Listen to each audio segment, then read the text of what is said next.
Sejam todos muito bem-vindos, eu me chamo Rômulo Santos e o objetivo desse vídeo é tecer comentários acerca do edital da Escola de Saúde e Formação Complementar do Exército, biênio 2024-2025, que saiu recentemente. Esse biênio aí, 24 e 25, pessoal, ele diz respeito ao ano em que é realizada a prova escrita e algumas fases do processo seletivo, que vai ser no ano de 2024, e o 25, aonde finaliza o processo seletivo e inicia a segunda fase, que é o curso de formação de oficiais. A intenção desse nosso comentário é ser o mais específico possível acerca da área de informática. No entanto, muitos dos comentários que irei tecer aqui ao longo dessa videoaula, ela serve também para outras áreas, não apenas informática, tá? Pessoal, eu sou professor de cursos preparatórios para concursos há quase 15 anos. Sou militar do Exército Brasileiro há mais de 27 anos. Eu passei pelo processo que vocês estão passando, ou seja, fui aprovado no ano de 2008 nesse concurso. E isso permite com que me coloque numa situação muito favorável. Eu sei o que é toda a dificuldade que o aluno enfrenta ao longo da sua preparação, ou seja, já estive do outro lado, no lado do aluno.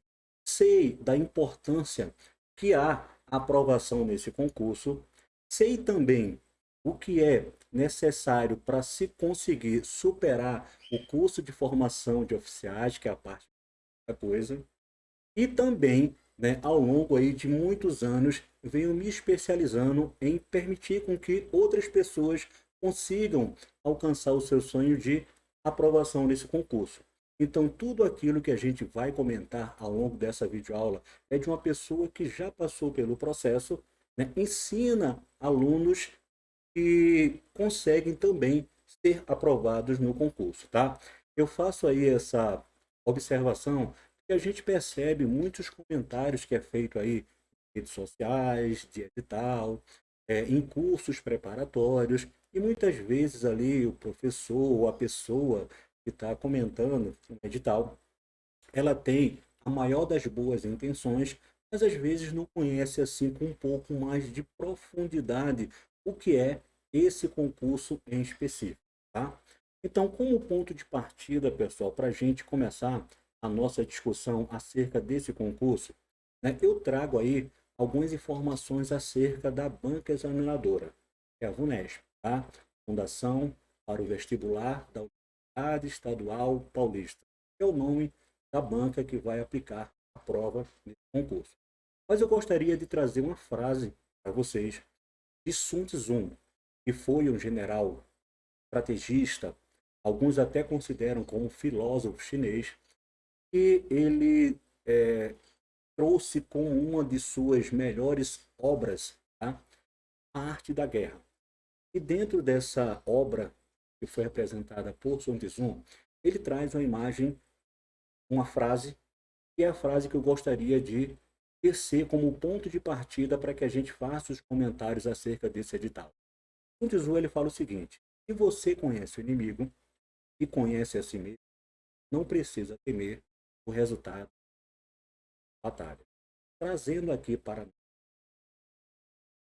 se você conhece a banca examinadora, né, que é responsável pelo concurso, né, do curso que você está copiando, e você conhece você mesmo, ou seja, quais são seus pontos fortes, que você precisa mantê-los fortes, quais são seus pontos fracos que você precisa ao longo da preparação corrigir e superar, você não vai precisar temer o resultado que é esse concurso. Então, o que eu pretendo levar para vocês é o seguinte: é o máximo possível informações para que você conheça a banca examinadora, ou seja, você conheça o inimigo, tá? Então, dentro desse cenário aí, galera, eu trouxe algumas informações, ou seja, características relacionadas aí à banca Vunesp, tá? Listei 7 características que são importantes que você preste bastante atenção né, como forma de você direcionar a sua preparação para esse concurso. Primeira, essa banca ela tem como característica elaborar questões de múltiplas escolhas com 5 opções: A, B, C, D e E. E uma característica importante também é que essa prova da Escola de Saúde e Formação Complementar do Exército, ela tem 60 questões objetivas, né? Sendo das 60, 20 de conhecimentos gerais e 40 de conhecimentos específicos. Uma característica bem importante da VUNESP é o seguinte: como são questões que vão da letra A e a letra E, A, B, C e E, você pega ali as 60 questões e você divide por 12, aliás, por 5, ele vai dar aproximadamente 12 questões, levando em consideração as letras que compõem o gabarito, A, B, C, D e E. E quando você faz uma análise do gabarito, das provas que já foram aplicadas, é muito comum seguir uma sequência próxima a isso. Essa banca, ela se preocupa em distribuir as alternativas do gabarito ao longo das letras de A a E. E é bastante comum você ver a quantidade de letra A, B, C, D e E próximo a 12, né? Não necessariamente precisamente 12, mas próximo a 12. Como, por exemplo, é bem comum você contar lá o gabarito e você perceber que ela vai entre 10 e 14, né? E é extremamente incomum você ver algo, né, uma letra A, uma letra B, que ela tenha menos de 9 respostas nessa prova, ou que ela tenha mais de 14. E isso é indicativo para que a gente comece a entender o seguinte: olha, se você, na sua prova, começar a responder algo, né, uma letra que ela é bastante repetitiva, ou seja, sei lá, acima de 14 questões, é muito provável que você anda cometendo alguns erros. Ou se você responder uma quantidade muito assim menor do que 10, também é um indicador, né, que você está cometendo erros, né? Em razão das características dessa banca de distribuir as respostas de forma equitativa ao longo das alternativas de A até a letra E, característica da banca RUNESP. Segundo, essa banca ela abrange uma boa parte do edital. Então, ela é bastante democrática no sentido de que ela procura, ao longo dos diferentes assuntos compostos pelo edital, ela vai buscar, ao máximo possível, distribuir as informações dentro daqueles assuntos, que é algo legal, né, para quem faz uma preparação, digamos assim, mais completa do edital. Banca democrática nesse sentido. As questões de interpretação de texto mais voltadas para a parte gerais, muitas vezes elas são extraídas de jornais, revistas, tá? O que permite com que você consiga meio que direcionar, né, a sua preparação nesse sentido de interpretação de texto, tá? Ou leitura de jornal e revistas, ou, né, você praticar, né, questões anteriores aí à banca Unesp, vai permitir com que você consiga aumentar, né, o seu nível de acerto em questões de interpretação de texto. O conteúdo dela é bastante previsível. O que é que eu disse aí nesse item 4? É muito incomum, né? Embora aconteça, é bastante incomum, é exceção, vir uma questão ali que é nota de rodapé, que foge um pouco das literaturas tradicionais. Então, a banca ela não se arrisca em colocar questões que venham a causar muita polêmica. Tá? Ela é bastante tradicional em razão das literaturas as quais elas selecionam conteúdo para colocar na prova. Ou seja, já que o conteúdo é previsível, compreender a referência bibliográfica é um ponto positivo, é uma vantagem competitiva, digamos assim, para que você saiba mais ou menos quais são as predileções da banca. O item 5, muitas questões atreladas à literalidade, que significa o seguinte: questões literais significa que são questões que não envolvem muito raciocínio. É tipo questões que bate o olho e você já consegue acertar. Eu diria que em torno de 50 a 60% das questões são bastante literais. Ou você sabe bater e acerta, ou você não sabe e não tem a menor condições de acertar a questão, né?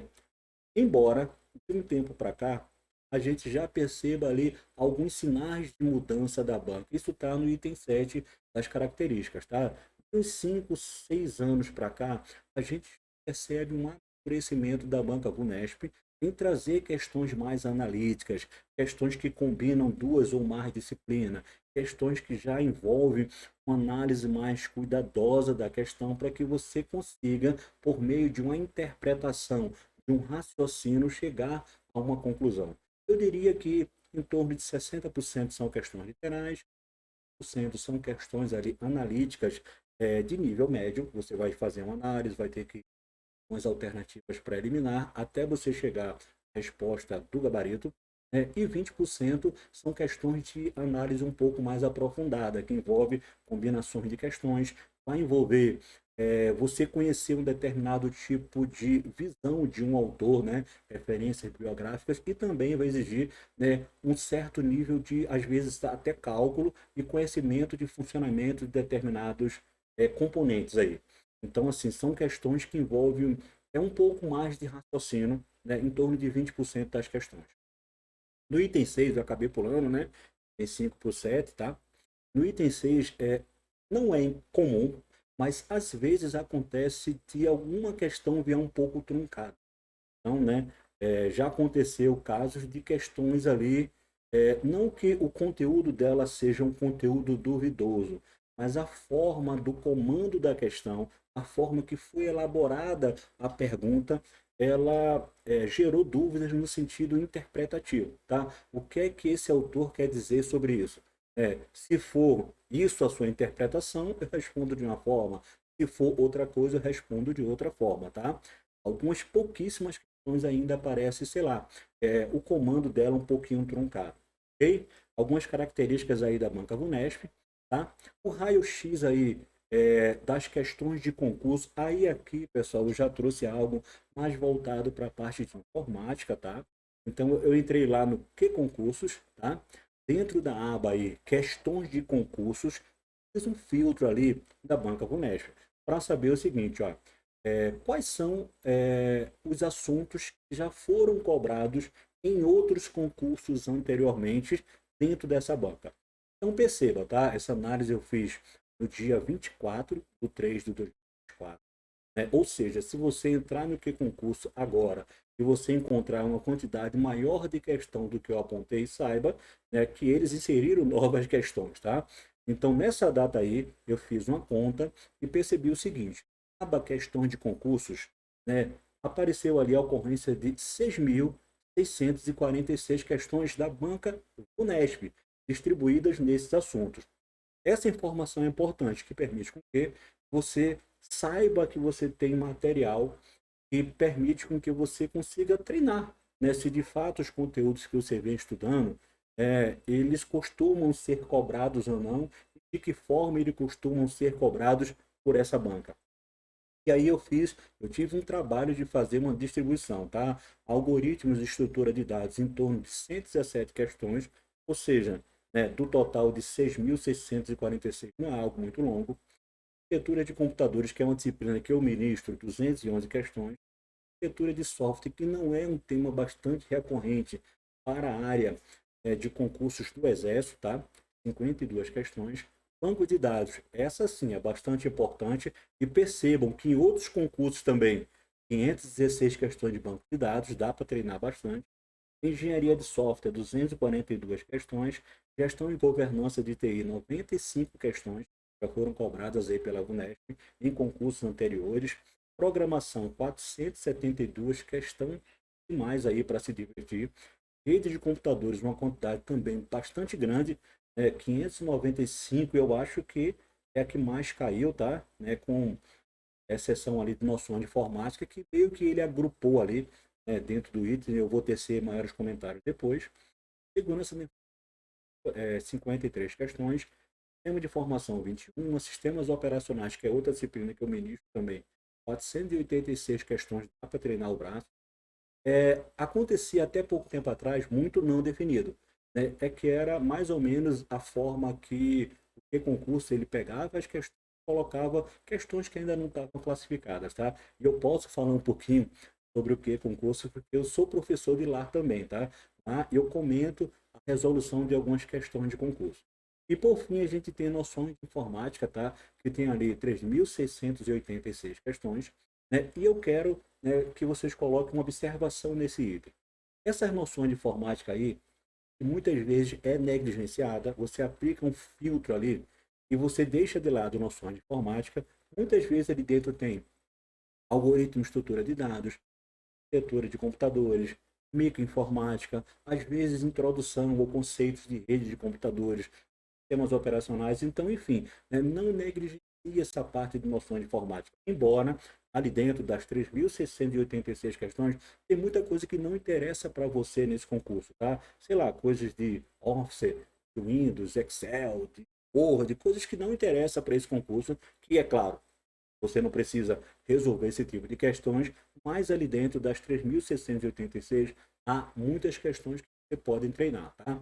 Raio-X aí de questões de concursos anteriores e outros concursos aí, considerando como fonte nossa aí o que concursos, tá? Na aba questões de concurso.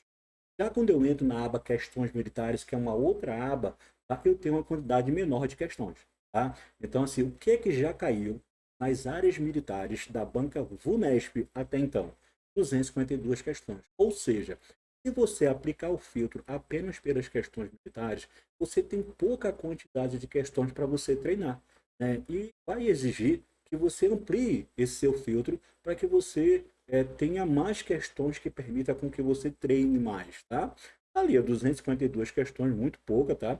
É, novamente, esse filtro foi aplicado, essa consulta no dia 24/3, tá, de 2024, e aí está a distribuição das questões por assuntos, tá? Algoritmo de dados 8, arquitetura 21, eu vou dar um pulo ali, programação 23, sistemas operacionais 18 e noções de informática, perceba que foi a maior ocorrência, novamente, tá?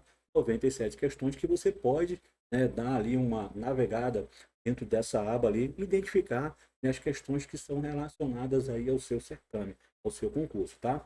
152 questões de concursos anteriores na área militar envolvendo a base, muito pouco para que você treine. É importante treinar também com concursos também da banca Vunesp em outros anos, e eu até ampliaria isso aí de outras bancas também para permitir com que você tenha um tempo bastante, um bom amadurecimento resolvendo questões de concursos anteriores, tá? Vamos lá. Do ponto de vista de vagas para animal pessoal, tá? Para esse ano aí, o biênio 24 e 25, né, veio 5 vagas na área de informática, tá? Tem aí o quadro com outras áreas.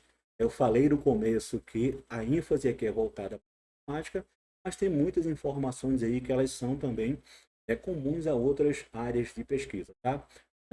Dentro da minha sardinha, que é informática, 5 vagas para esse ano, né, a disputa que você vai ter, sendo que 4 vagas são para ampla concorrência e uma vaga que é reservada aí para a cota de negros, né, que entra aí os pretos e os pardos, tá? Uma vaga para essa aí, ou seja, uma quantidade boa, né, de vaga para esse ano, né? O bom seria se viesse mais, sim, tá? Mas pensa da seguinte forma: você precisa de apenas uma única vaga para que você consiga a sua aprovação.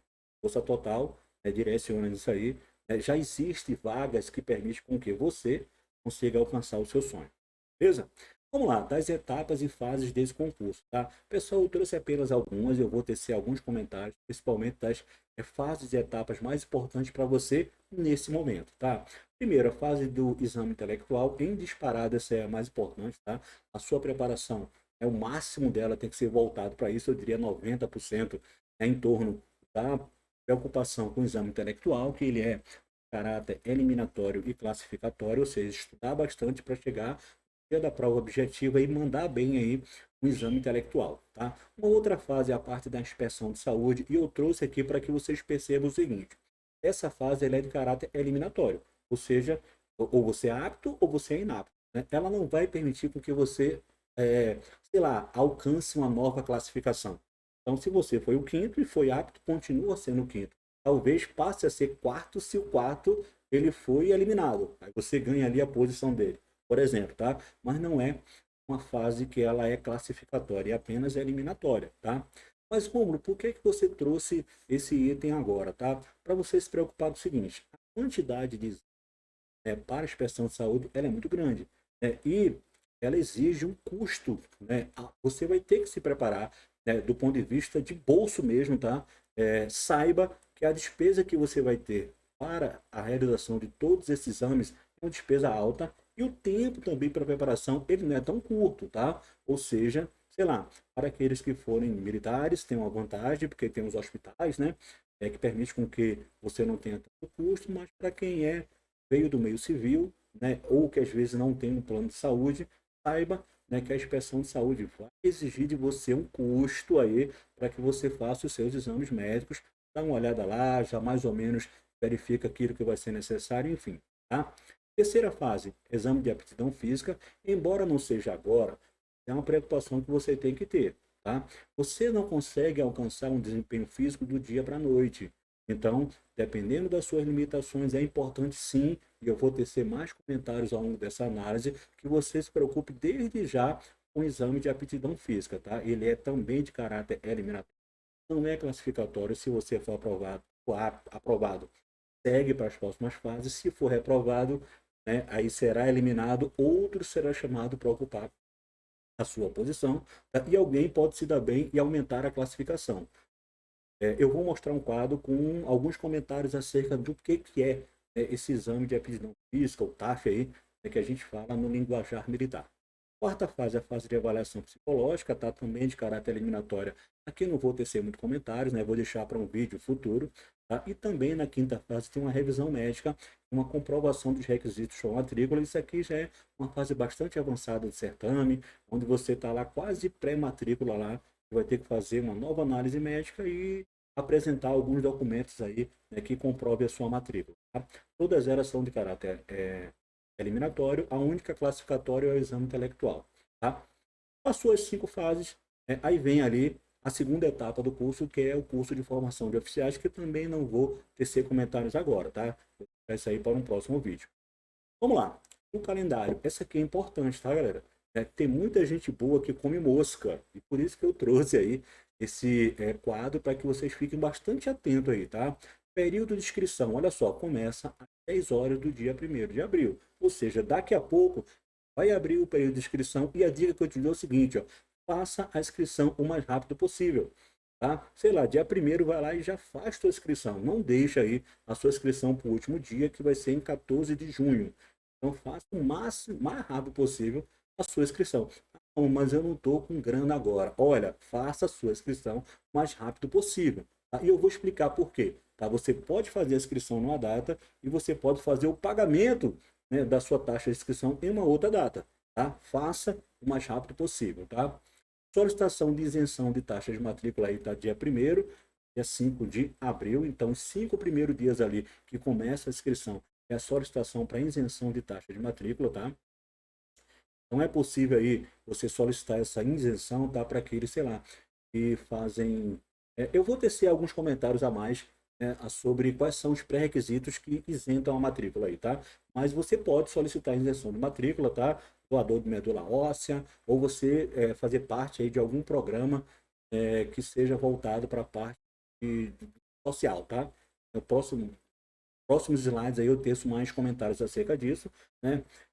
Que é também uma opção, né, para que você não gaste ali os R$ 150 que é o pagamento da taxa de matrícula, tá? Vamos lá, outra data importante, impressão do cartão de confirmação de inscrição, ou seja, o seu cartão informativo que você vai precisar desse cara no dia do seu exame intelectual, é a partir do dia 12 de julho. Outra data que não pode passar despercebido, tá? Então, a partir do dia 12 de julho é a data que você vai lá, aí você vai retirar o seu cartão informativo, item que você precisa levar no dia aí da sua prova, tá? E por fim, uma data importantíssima aí para você colocar, marcar no seu calendário o exame intelectual propriamente dito, que será no dia 14 de julho, ou seja, esse ano foi antecipado. É bastante comum que o concurso do Exército ele fosse, sei lá, na segunda semana de setembro, e esse ano houve uma grande antecipação de aí praticamente 2 meses, ou seja, um período menor, né, que você tem para que você consiga realizar sua preparação necessária para esse concurso. Tá? Então, desde já, então, logo antes, né, faça aí o seu todo o esforço necessário para que você, no dia 14, esteja as melhores condições possíveis, tá? Lembrando aí que existem mais duas informações importantes, tá? Entrada do candidato no local da prova, 8 horas, considerando o horário de Brasília. Então, 8 horas você tem que estar lá, abre lá os portões, tá? Aliás, fecha os portões ali, tá? 8 horas, tem que chegar bastante cedo, né? E a prova, propriamente dita, ela começa às 9 horas. Então, existe uma diferença entre fechar o portão e você começar a prova. Então, nota tudo isso aí direitinho, né? Porque eu já vi muita gente boa se enrolando, né, com esses horários e perdendo a prova por conta desse descuido, tá? A prova ela tem a duração de 4 horas, tá? Começa às 9 horas, horário de Brasília, tá? E termina aí no dia 14 de julho, tá? E termina aí às 13 horas, né? Isso também é informação importante, né? Para que vocês, ao longo da preparação, os seus simulados, de preferência no mesmo horário, de preferência no mesmo dia, inclusive, sei lá, se a prova for no domingo, fazendo simulado domingo, se a prova for no sábado, vai fazendo aí simulado, né, para que você procure reproduzir, né, com maior nível de fidelidade aquilo que vai ser, né, a sua prova propriamente dita. Ficar 4 horas lá resolvendo 60 questões com a prova, né, com essas características aí. Treine antes de ir para a prova, para que no dia da prova você já tenha passado por isso várias vezes. Tá? Uma dica que eu dou. Vamos lá, do exame intelectual. Galera, aqui tem muitas coisas que eu vou falar que possa vir a ser controversas, tá? Para alguns. Mas vamos lá. É a minha forma de analisar isso aí. Essa prova ela tem 60 questões, das quais 20 delas são de conhecimento geral, tá? 20 é conhecimento geral, 40 é conhecimento específico, no nosso caso aqui, 40 questões de informática. Das 20 questões de conhecimento geral, tá? Eu tenho 8 que é de língua portuguesa, 6 é Brasil e 6 de geografia do Brasil. Ou seja, 20 questões. 8, 6 e 6. 8 português, 6 de história, 6 de geografia. Vamos lá. O que é que você tem que fazer para que você seja aprovado no concurso? Você tem que acertar 50% de toda essa prova de conhecimento geral, né? Não é de cada uma disciplina, né? Eu não sou obrigado a acertar no mínimo 4 de português, no mínimo 3 de história, no mínimo 3 de geografia. Eu tenho que acertar no mínimo 10 de toda essa prova de conhecimento geral, essas 20 questões. Isso significa o seguinte: se eu for uma pessoa muito boa em língua portuguesa e, sei lá, acertar tudo às 8, eu vou precisar uma de história, por exemplo, e mais uma de geografia para totalizar as 10. Se eu for um cara muito bom em história do Brasil, sei lá, acertei toda a prova de história às 6, eu vou precisar, um exemplo, tá? 2 de português e mais 2 de geografia, totalizou ali os 10, né? Que é o mínimo necessário para que eu tenha aprovação na prova, tá? Abaixo disso aí, abaixo de 9 questões, independente da ordem que vai ser feita, você vai ser sumariamente eliminado. Então tem que ter no mínimo 50% da prova, ou seja, 10 questões. Só que essa prova, pessoal, ela tem o peso 1. E aqui começa aí uma polêmica aí que talvez os professores de inglês, ou professor de história, ou de geografia, né, tem um pouquinho de raiva de mim, mas assim, a minha visão de ver as coisas, tá? Galera, como essa prova ela tem peso 1, né, e quando você confronta com uma prova de conhecimento específico que está abaixo, cuja quantidade de questões é o dobro, são 40 questões, ou seja, mais questões, e o peso é maior também, é peso 3, né? Assim, matematicamente, a maior porção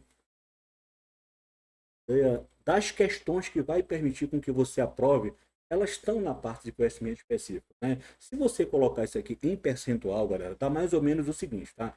Digamos que você consiga acertar toda a prova de conhecimento geral. Você mandou super bem em língua portuguesa, gabaritou as 8, gabaritou as 6 de história e gabaritou as 6 de geografia. Acertou as 20. Você acertou de todo o seu exame intelectual em torno de 15%. Né? Ou seja, a sua nota é 1,5. E com isso, pessoal, você não passa em nada. Tá? Só para que você entenda. Já em se tratando de conhecimento específico, como são 40 questões e o peso dela é 3, né? Quando você coloca isso aí em percentual de toda a prova, isso dá um pouco acima de 85%. Né? Isso significa o seguinte, galera, de um lado eu tenho 15% de conhecimentos gerais e de outro lado eu tenho 85% de conhecimento específico e na boa, tá? O que vai fazer você passar nessa prova é o quão mais você acertar de conhecimentos específicos. Né? É claro, você tem que tirar o mínimo acima do mínimo, ir bem no máximo que você puder. Mas o que é decisivo para essa prova é conhecimentos específicos, tá? Aqui é que está a maior porção da sua prova. Isso significa o seguinte, na minha visão em particular, né, eu diria, se você conseguir acertar o mínimo, ou um pouco acima do mínimo, em conhecimento geral, procure sempre acertar o máximo. É só um exemplo. Se você acertar o mínimo, ou um pouco acima do mínimo em conhecimento geral, e você fizer uma prova extraordinária em conhecimento específico, você é aprovado nesse concurso. Se você fizer uma prova extraordinária em conhecimento geral, gabarita ela 100%, e você fizer uma prova mediana, acertar, sei lá, em 60% ou 70% ali em conhecimento específico, a probabilidade que você tem de passar é quase nenhuma. Ok? Tá? E eu vou mostrar alguns exemplos aqui para ilustrar essa minha tese, tá? Vamos lá, é apenas um ponto de vista, porque eu percebo que muitos alunos, eles direcionam o seu estudo assim. Eu estudo um dia português, eu estudo um dia história, estudo um dia geografia, estudo um dia informática. Divide assim o seu tempo. Ou seja, ele está dedicando 75% do esforço para uma matéria de conhecimento geral, que vai dar para ele em torno de 15% da prova, e ele está dedicando, sei lá, 25% do seu esforço para uma disciplina que vai dar 85% para ele. É claro, tudo é relativo. Você vai estudar mais aquilo que você precisa.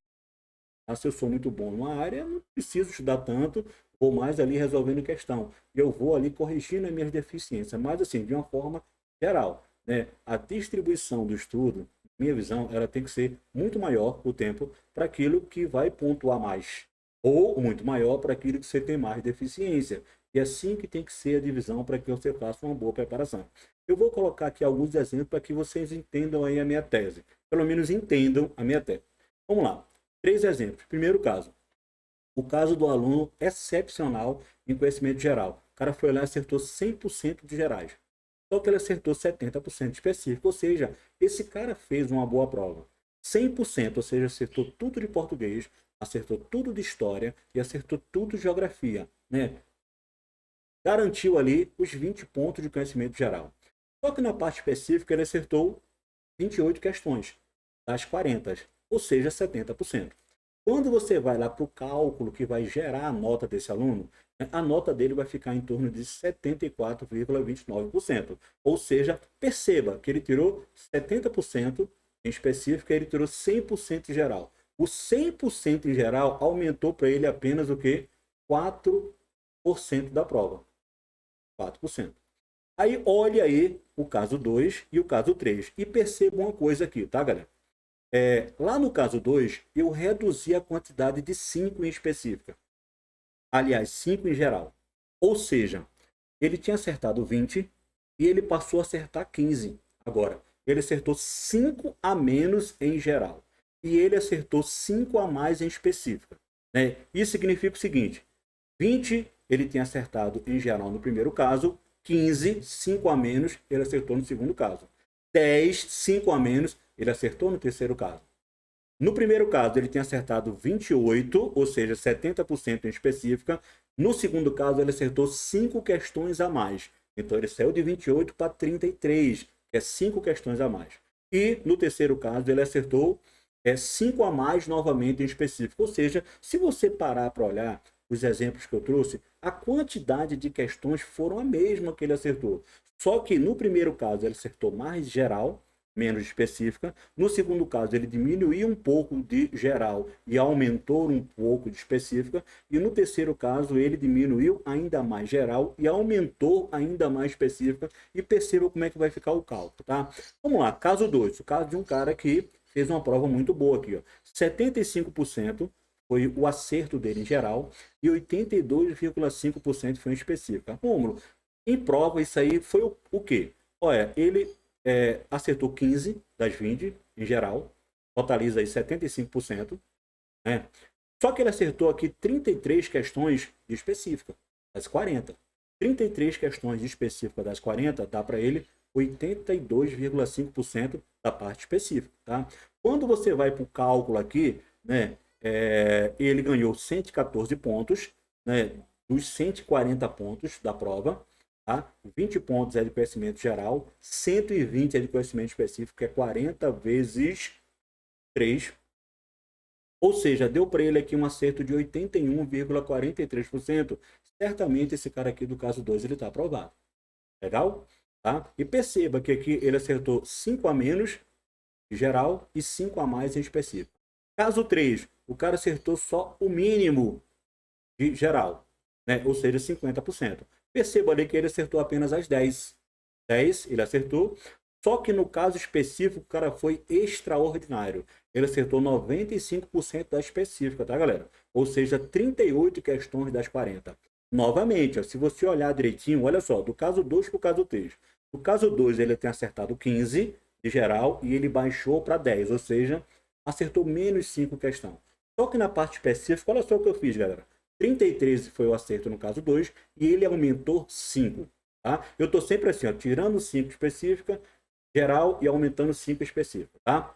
Vamos lá, quando você pega o caso 3 aqui, ó, olha só, ele fez 10 pontos em específica, só que ele fez 38 vezes 3, ele fez 10 pontos em geral e fez 38 vezes 3 em específica. Quando soma tudo isso, dá 124 pontos de acerto de 140. Ou seja, esse cara vai ter um percentual na prova de 88,53. Provavelmente vai ser o primeiro colocado desse concurso. Tá? Só para que vocês percebam, tá? E o seguinte, é importante estudar tudo, tá? Mas o quantitativo de pontos de questões específicas, ela é muito maior quando comparado ao de conhecimentos gerais. Passe essa pontuação que eu estou fazendo, aí você vai decidir de que forma você distribui o seu tempo de estudo ao longo da sua preparação, para que você obtenha o melhor dos resultados, tá? Aí, a minha observação sobre o exame intelectual. Vamos lá, do exame de aptidão física. Está aqui, pessoal, o gabarito do que é o TAF. Tanto para o segmento feminino, quanto para o segmento masculino. Perceba que ele é constituído de 3 provas, vai ter uma corrida de 12 minutos, tá?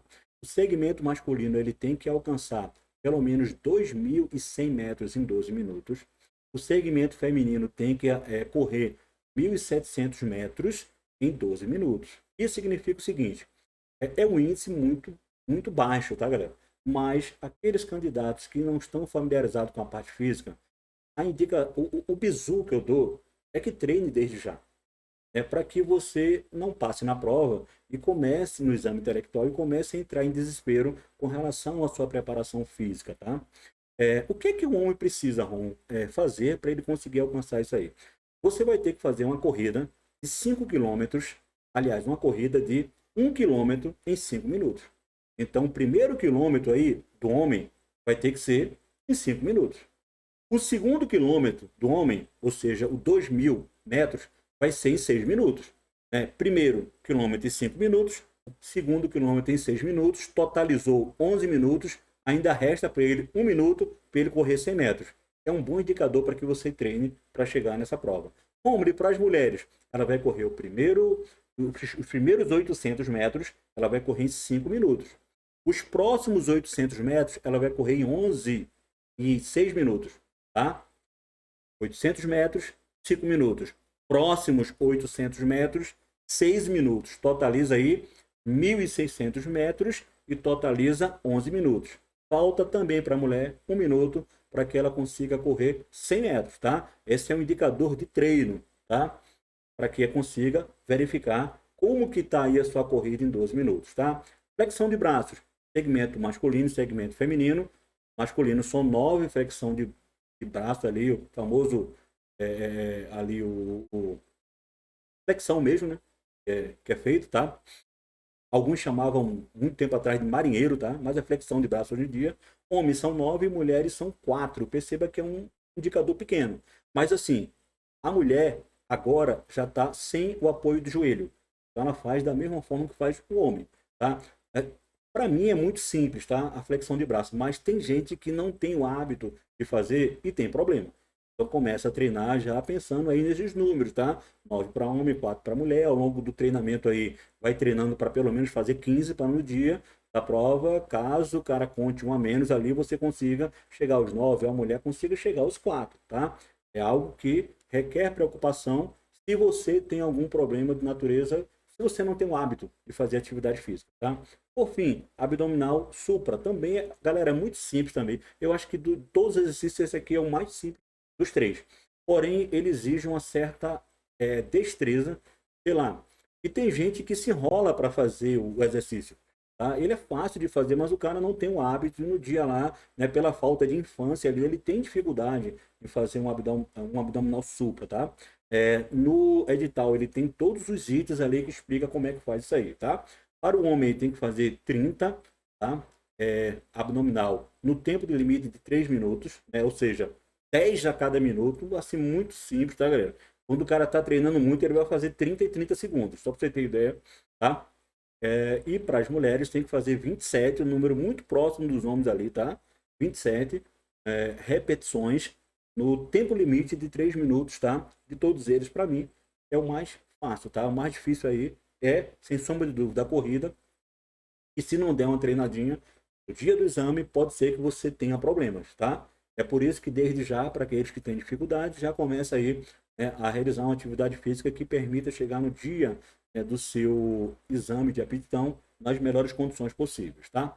Vamos lá, vamos falar agora um pouquinho acerca dos assuntos aí, comparando o edital de 23, 24 com o edital de 24, 25, e aqui vai ser bem em passando, tá, galera? Olha, 23, 24, microinformática, foi igualzinho ao 24 e 25, não teve nenhuma mudança de edital. Só vou pontuar alguma coisa aqui que é o seguinte, pessoal, perceba que no edital a forma como a banca, o concurso ele separa as matérias é confuso. Ó. Ele coloca lá microinformática, aí bota item B, sistemas operacionais Linux, e bota item A, Linux, e item B, como se fosse microinformática. Só que é o seguinte, galera, do ponto de vista dos cursinhos preparatórios para concurso, normalmente, em razão da complexidade que é a disciplina de Linux, normalmente é criado um curso só para Linux. Ele atribui o nome de Linux, SO Linux. E se cria um curso bem menor, né, com a quantidade de aulas bem menor para microinformática, que é um assunto mais fácil de você apresentar, não exige tanto tempo. Então, assim, embora o edital venha microinformática englobando os dois, às vezes lá no seu cursinho ele pode ser que ele esteja separado. Só para que vocês compreendam aqui, entendam a leitura do edital. Ok? E tá aí o edital para que você tenha aí no slide de forma fácil os diferentes assuntos, tá? Além da aula, tem também esse material complementar que vai te ajudar a você se familiarizar nos diversos assuntos, né, dentro aí do seu concurso, tá? Vamos lá, na parte de sistema de computação. Aqui também, galera, há uma certa confusão. E vem a matéria assim, sistema de computação, mas quando você olha o conteúdo da matéria, ela é como se fosse um misto de sistemas operacionais, virtualização e computação em nuvem, como se fosse uma parte desses três grandes assuntos, e uma outra parte voltada à arquitetura e organização de computadores.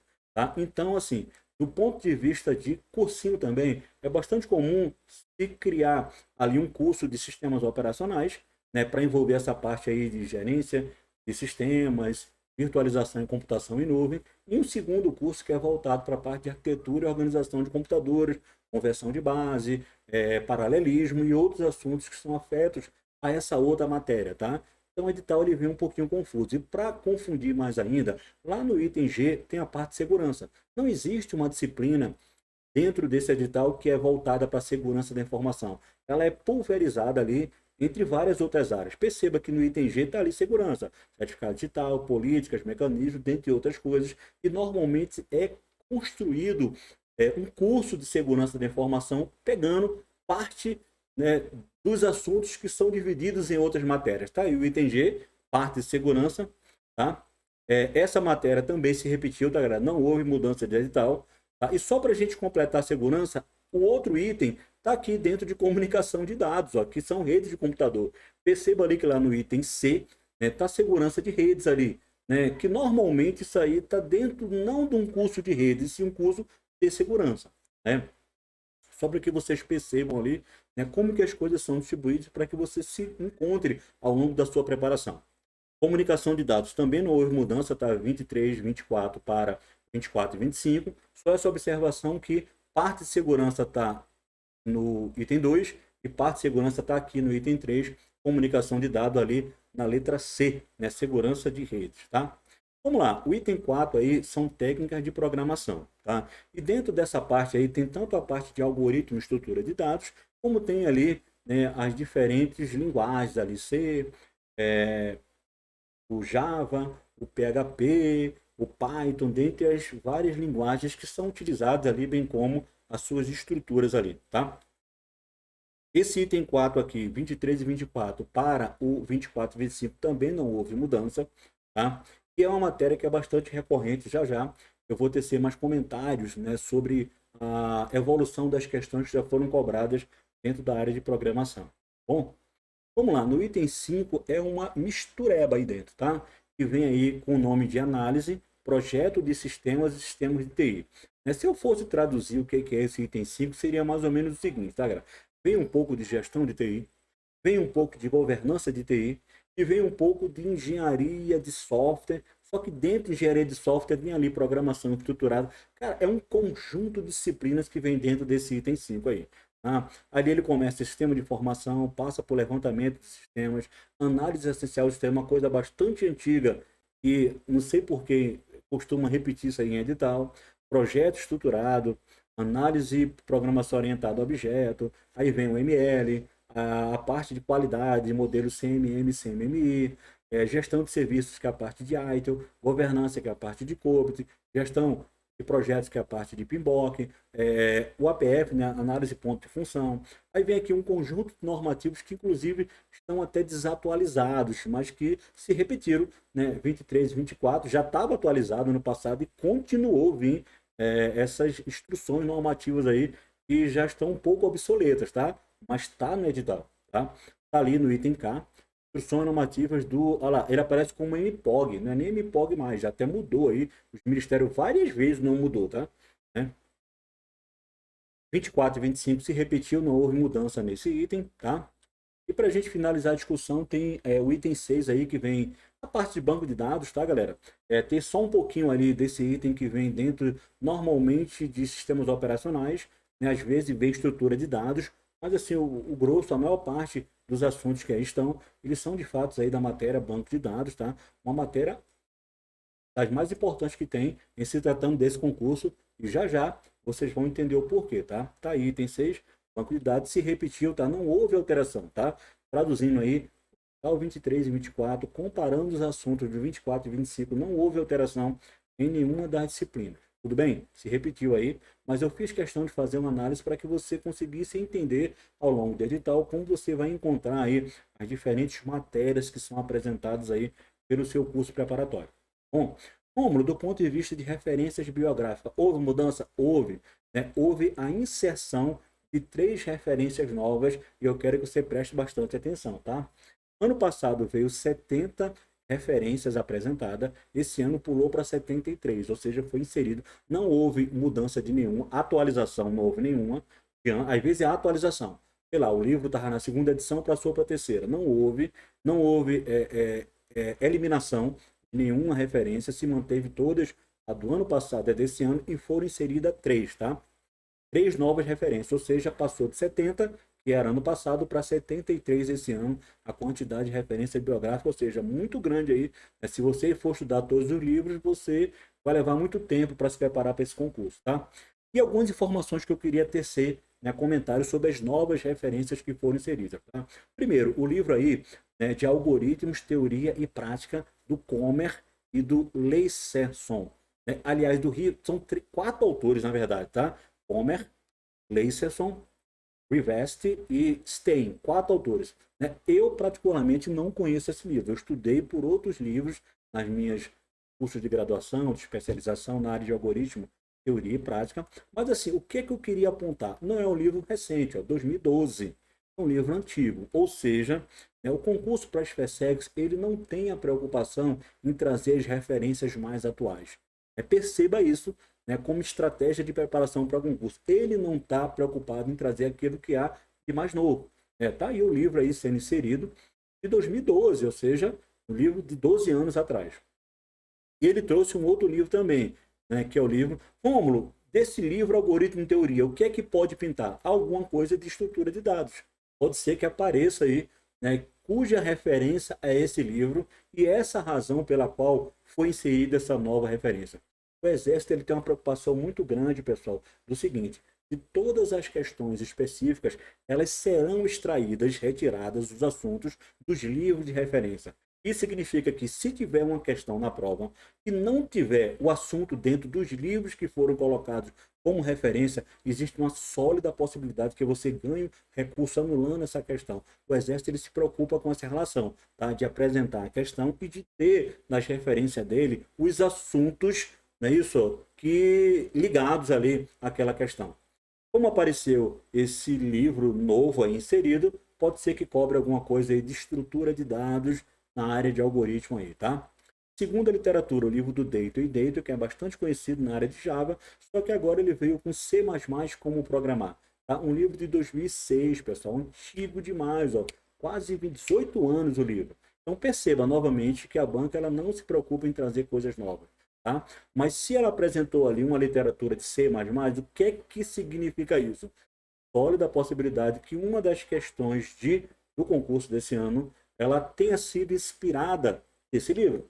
Legal? Então é importante, né, dar uma olhada aí para ver o que é que esse cara traz de diferente, tá? Uma leitura nele. Enfim, dependendo aí da sua análise de custo e benefício de tempo, dentre outras coisas. E por fim, foi inserido uma literatura bem recente, que é o livro aí do Gabriel Torres. Eu conheço esse cara, Harder, né? Que é minha disciplina, né? Versão revisada e atualizada, né? Um livro de 2022, ó, e é o livro mais recente. Perceba que lá em cima eu coloco essa falta de preocupação da banca. Ó. O livro mais antigo das 73 referências é de 83, ó. Muitos nem nascido era esse livro. Ó. São um livro aí de, sei lá, com 40 anos o livro. É isso? 41 anos. E o livro mais recente é justamente o livro que foi inserido, que é o Hardware Versão Revisada e Atualizada, do Gabriel Torres aí, né, de 2022. Esse livro ele tem uma pegada mais voltada aí para a disciplina microinformática. Isso significa que pode ser que alguma coisa ali da disciplina microinformática, né, que vem caindo muito assunto ligado ao USB, pode ser que dentro desse livro novo que foi inserido, né, seja inspirado alguma ou algumas questões que venham a cobrar nessa prova, tá? Então, novas bibliografias que foram inseridas apontam para a gente a possibilidade de que algumas questões tenham sido inspiradas nessas referências que foram introduzidas, tá? Ponto de partida importante para que você faça a sua análise.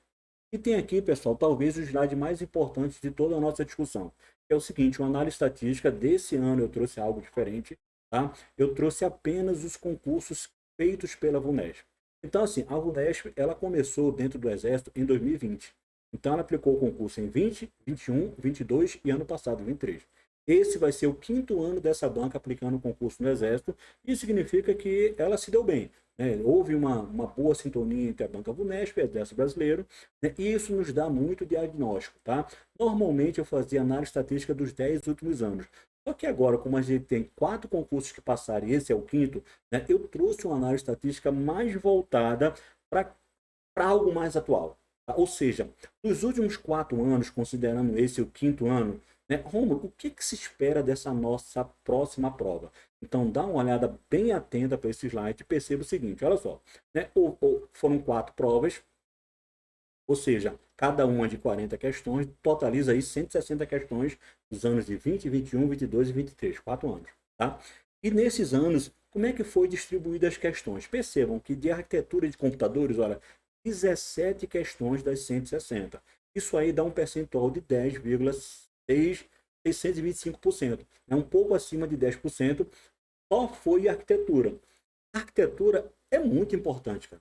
Quando você pega 16 e você divide, sei lá, por 4 anos, dá em torno de 4 questões a cada ano. Pouco mais de 4 questões. Vamos colocar 4. 4 questões, pessoal, multiplicado por 3, totaliza 12 pontos. Só de arquitetura. E 12 pontos é a soma das matérias geografia e história junto. Então, você acertar arquitetura é mais ou menos você pontuar o mesmo que você pontuaria acertando toda a prova de geografia e toda a prova de história. Apenas um exemplo para vocês entenderem a importância das disciplinas e a forma como você vai conduzir a sua preparação para esse concurso, tá? 17 questões, 10,6 é o percentual dela ao longo, né, da distribuição com as outras questões. Banco de dados, olha para aí, foi a questão mais recorrente. Então, banco de dados ao longo de 4 anos foi o que mais caiu, cara, na Unesp, no concurso das FESEX voltado para a ETI. Isso totaliza aí 18,125%, quase um quinto das questões das provas foram banco de dados. Ah, Romulo, eu não vou estudar banco de dados. Suicídio, cara. Essa matéria é bastante importante. Entre 7 e 8 questões virão de banco de dados, é a tendência, tá? Rede de computadores, 19 questões ao longo dos 4 anos. Totaliza aí 11,875%. Está aí entre as 5 disciplinas das 10 mais importantes, né? Se você contar aí, tem 10 disciplinas aí que eu separei, né, nessa minha análise, tá? Algoritmos e estrutura de dados, 8 questões, em torno ali de 5%, né? Pilha, filha, árvore, AVL, grafos, né? Alguma estrutura de, sei lá, função, procedure, subfunção, rotina, tá aí dentro aí de algoritmos e estrutura de dados, 5% aí das questões. Engenharia de software, combinando ali com governança, aquele item 5, que é uma mistura de coisa, 27 questões, ou seja, a segunda disciplina que mais foi recorrente. Ah, Romulo, é chato estudar aquilo ali. Cara, mas assim, você precisa estudar essa disciplina para que você consiga ser aprovado nesse concurso, né? Porque 16,875% das questões são ali da combinação de engenharia com governança de TI, e até colocaria mais, é mais ou menos aquilo que está lá no item 5 do que ele coloca lá. Microinformática, que é outra matéria minha, 10 questões, tá? Ela vem aumentando ao longo do tempo, mas 10 foi a quantidade total de questão, isso totaliza aí 6,25%, igual aí Linux, que é uma matéria minha também, tá? Quando você junta as duas, se você pensar só em microinformática, galera, daria 10 mais 10, 20. Tá? Então, né, acima de 12,5% as duas juntas, que é aquele item 1 do edital, tá? Normalmente a gente separa nos cursos, em razão ali de que são disciplinas com características diferentes. Nem todo professor que ministra Linux, ele ministra microinformática, é por isso que há uma separação para se montar o curso, tá?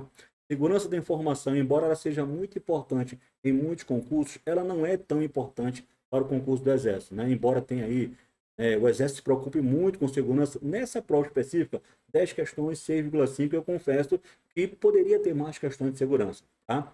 Temos operacionais 9 questões, tá? O que dá ali em torno de 5,625 e programação, muito importante também, 21 das 160 questões dos últimos 4 anos envolveu a parte de programação, totalizando ali 13,125. Percebam, galera, para os mais atenciosos, se você contar lá de arquitetura até programação, totaliza 10 questões. Mas se você fizer um ranking da seguinte forma: como? Quais são as 5 matérias mais importantes?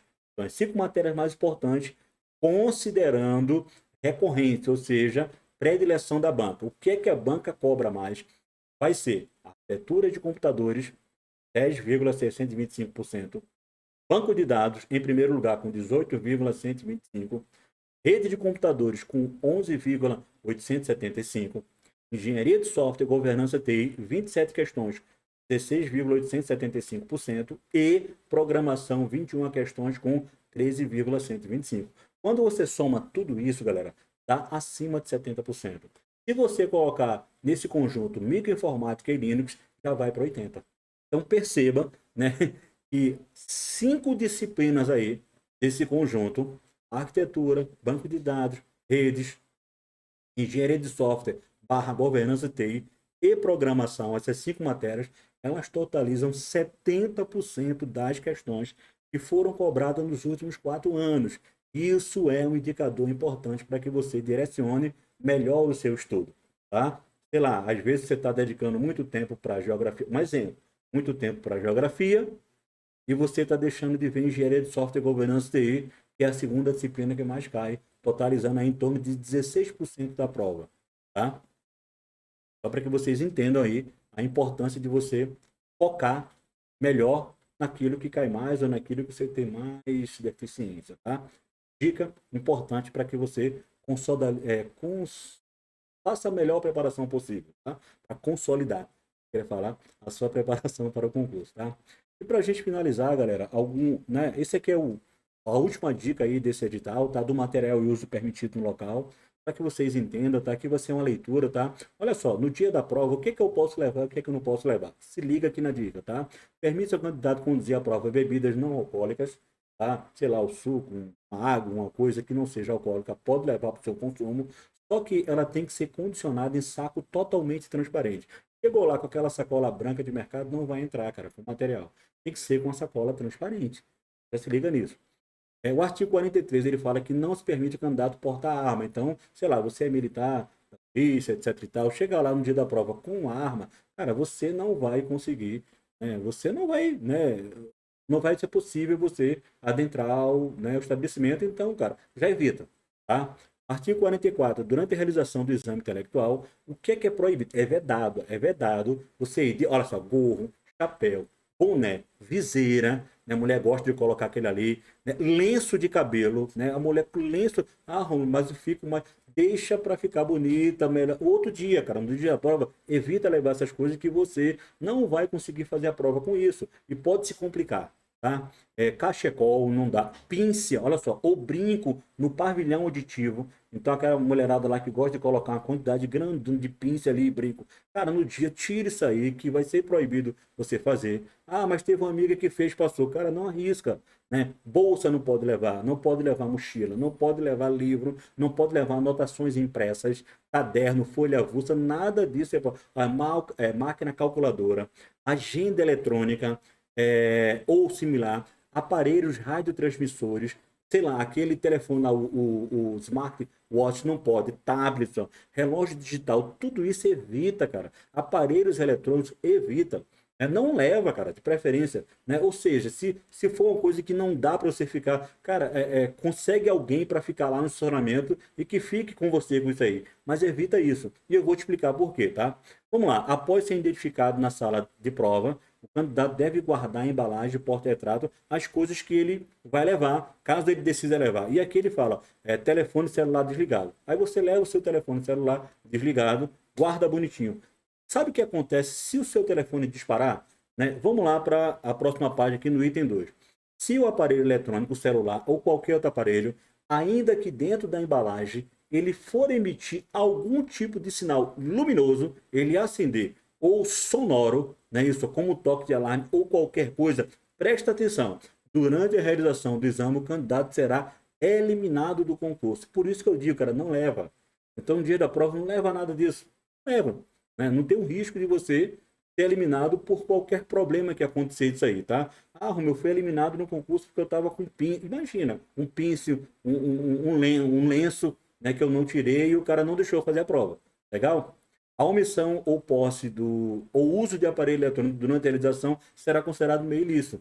Então você, sei lá, mocosou, guardou o celular sem ninguém ver, não falou pro cara, né? E alguém percebeu que você tinha o celular, cara, tá com posse dele durante a prova, meio ilícito, vai ser o quê? Eliminado do concurso, se não perder a possibilidade de fazer futuros concursos, tá, cara?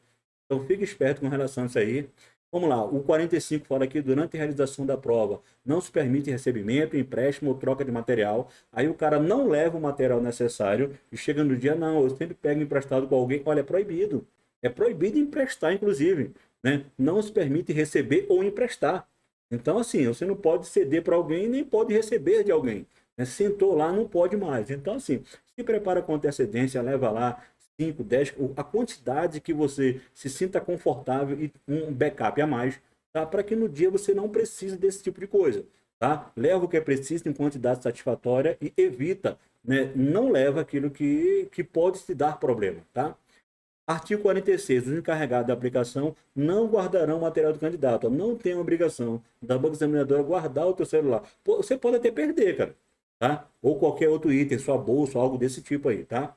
A embalagem porta-objeto devidamente lacrada, identificada pelo candidato, deverá ser mantida embaixo da cadeira, mas ainda assim, sei lá, cara, se você mexer algo desse tipo, você pode ser eliminado, né, durante a prova. Tá? A embalagem porta-objeto somente poderá ser deslacrada fora do ambiente da prova. Só para você ter ideia, né, o rigor que ele tem com relação a essas preocupações. Eu trouxe isso aí na análise desse edital para você, desde já, entender como é que é a sistemática, tá? E eu diria mais, né? No momento que você vai fazer o simulado, já faz usando essa estratégia. Deixa o celular de lado, deixa tudo de lado, leva a sua água, o seu bizu já dentro de algo, né, com plástico branco e simula, né, o que seria no dia da prova para que você consiga treinar e não passar por problema ou qualquer coisa que seja que venha levar você a perder o seu concurso. Bom, galera, com isso eu finalizo. Até fui longo aí nessa nossa explicação, mas assim, eu trouxe assuntos, né, que é importante que vocês adaptem a sua mente a pensar na melhor forma de preparação, tá? Dúvidas, complementos aí, eu deixo sempre os meus contatos, né? Todos eles são Prof. Rômulo Santos, né? Se você quiser me dar uma moral, né, me seguir na rede social, eu sou mais ativo aí no LinkedIn, tá? Aliás, no Instagram. Tá? Eu tenho Instagram, Facebook e LinkedIn. LinkedIn é mais recente, tá? Mas no Instagram eu sou bem mais ativo e você vai ver lá muita coisa que é relacionada à parte de concurso público, à parte aí de estudos relacionados à tecnologia da informação, tá? Todos eles são @prof. Rômulo Santos, tá? Galera, forte abraço, fiquem com Deus e tenham a melhor preparação possível.